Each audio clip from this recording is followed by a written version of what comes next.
Tonight, your weekend update. Then, Meridian Supercolony. Finally, weapon modifications with Chrissy, and new enemy intel with Natalie. This is the Daily Helldiver, the only news that doesn't outfox you into thinking it's real news. Freedom's greetings, I'm Lily Noy. We start tonight with a quick update on the action over the weekend. Helldivers were quick to liberate Lesath and move into Penta on Saturday. As the civilians were shuttled off-world, the Helldivers recovered the cache of airburst rocket launchers and swiftly put them into action. While problems with the prototypes existed, SATF weapon manufacturers were quick to fix out the kinks and deployed a SATF-approved model earlier today. We were also shocked to find the automatons were utilizing abhorrent tactics on Penta. Many civilians were found to have been murdered by toxic gas fumes, which could only mean the automatons were utilizing chemical warfare on innocent non-combatants. As the Helldivers moved from Penta, many attempted to take Chort Bay in an attempt to save the civilians on Chohei. However, the automatons tripled the defenses of both Chort Bay and Menkent, leaving the poor citizens in anti-tank mines trapped and presumably lost to the enemy. Moving on to the main story of the night, breaking news out of Meridia. The Terminid control system that was installed earlier this year has failed, and Meridia has been declared a supercolony. It seems that the bugs have adapted like cockroaches to the TCS, and are now reproducing at a rate faster than we've seen since the First War. Helldivers are being asked to deploy to the surrounding planets in order to deactivate the TCS installed.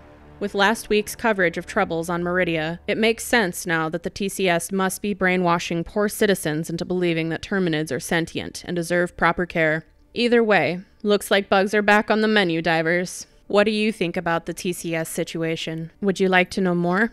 Stay tuned for updates to the fleet with Chrissy and Natalie. Helldivers, Chrissy V here to bring you some important updates to your weapons and equipment. We've got a lot to cover, so let's get to it. To start, we'll briefly mention a slight modification to your armor. The Ministry of Defense has added extra neck padding to our heaviest armors, meaning you'll take less headshot damage when wearing your thick coats. Next, major changes to a few of your weapons. With the recent raid on supply depots and manufacturing planets by the automatons, Super Earth is experiencing a shortage of metals and powders. Expect some of your favorite guns to be a little bit lighter on ammunition in the future. With that said, let's get to it. The CB9 has been redesigned to fit a different niche.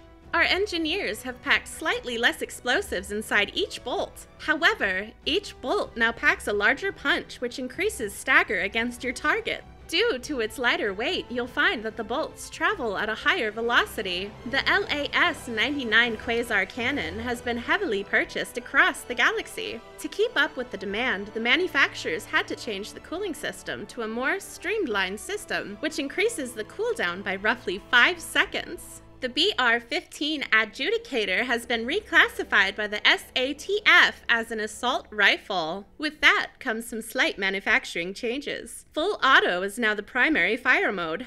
Hooray! The stock has been extended slightly to allow for slightly less recoil. The magazine capacity has been increased from 6 to 8. Finally, the gun now utilizes a more standard caliber, and thus you'll receive more magazines per supply drop. The laser cannon lenses have been tweaked to focus harder on smaller bodies. Perfect for burning those pesky bugs. However, this change has also caused a slight dip in value against larger targets. The SG-8P Punisher Plasma has been reclassified as an energy weapon by the SATF, and thus has received a more standardized energy-based ammunition. This will allow an increase in ammunition received at resupply, but at the cost of fewer mags than our Helldivers can carry. This new standard also increases the velocity of your rounds and decreases the fall-off damage. The ARC-12 Blitzer has a new model out. This weapon now has an increased fire rate and is now classified as an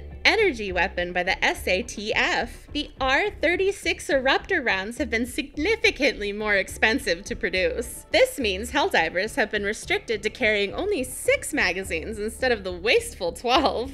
The rounds have also been packed with a little bit less explosive powder. It's safer that way. The LAS-16 sickle is now restricted to 3 magazines, as SATF is reporting a high volume of chemical burns due to the unused magazines. The scythe is now utilizing new lithium-ion batteries in its housing unit, which increases the temperature of the laser by 50 degrees. This new battery system also reduces the max number of magazines by 2.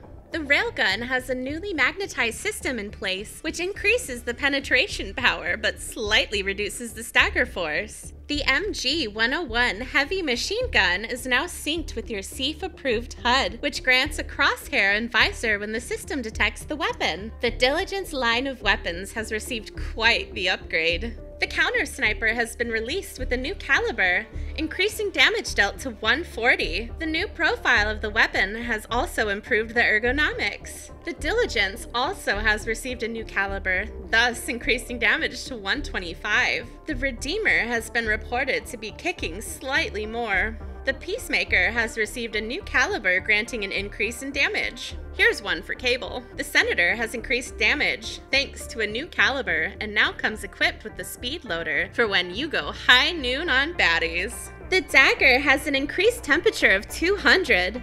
The Liberator and Liberator Concussive have also seen an increase in damage by roughly 15 points due to a caliber change. Last but not least, the Dominator has seen a decrease in supplies, so the Ministry of Defense has reduced the punch of this gun by roughly 25. Whew!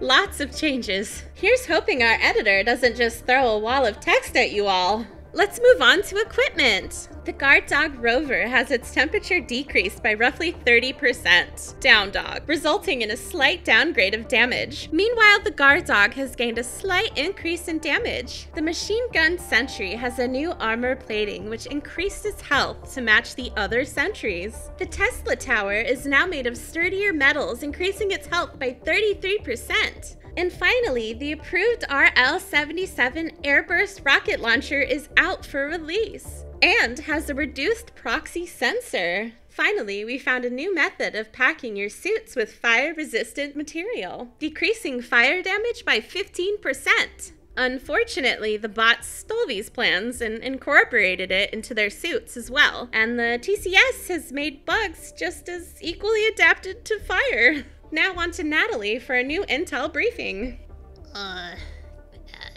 Thank you, Chris. Hello, Natalie here.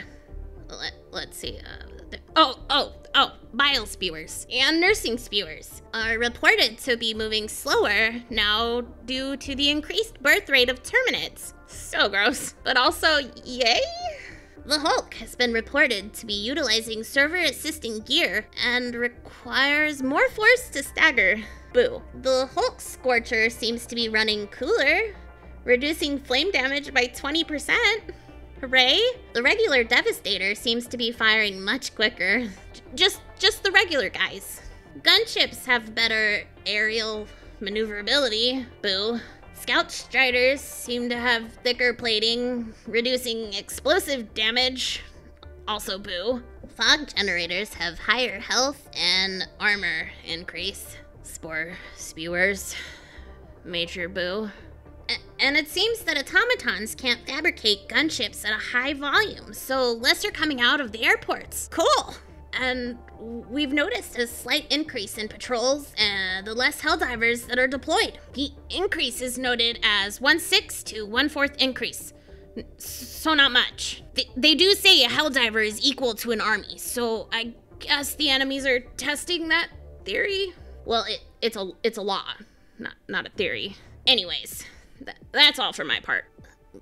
Lily. Thanks, you two. More notes on the changes can be found down in our description panel. That's all for us today. Leave a comment letting us know what you thought about today's patch. As always, I'm Lily Noy. Don't forget to like, comment, subscribe, do the thing, and etc. Good afternoon, good evening, and good night, Helldivers.